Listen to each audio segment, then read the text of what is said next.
கிழக்கு வாசல்ல முக்குருணி விநாயகர்னு சிலை இருக்குதா. அவர் என்ன பண்றாரு, நல்லா உட்காந்துட்டு இருக்கிறாரு. எல்லாரும் இப்படி அங்க வெளியில யானை இப்படி கேட்குது.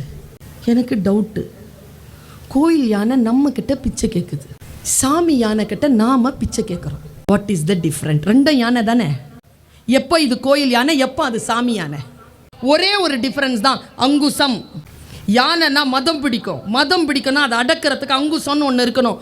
அந்த யானைக்கு மதம் பிடிக்கிற அந்த பலவீனத்தை அடக்கக்கூடிய அங்குசத்தை கோவில் யானை தன் பாகன் கையில் கொடுத்திருக்கிறது. விநாயக யானையை ரொம்ப நல்லா டைட் க்ளோஸ்அப்பில் பாருங்க, அவர் தான் கையிலே வச்சிருப்பார். அதை எவன் ஒருவன் தன் பலவீனத்தை அடக்கக்கூடிய ஆயுதத்தை அடுத்தவர்கள் கையில் கொடுக்கிறானோ அவன் பிச்சை எடுப்பான். எவன் ஒருவன் தன் பலவீனத்தை அடக்கக்கூடிய ஆயுதத்தை தன் கையிலேயே கொண்டிருப்பானோ அவன் அடுத்தவர்களுக்கு பிச்சை போடுவான் என்று விநாயக சாமி நமக்கு சொல்லுது.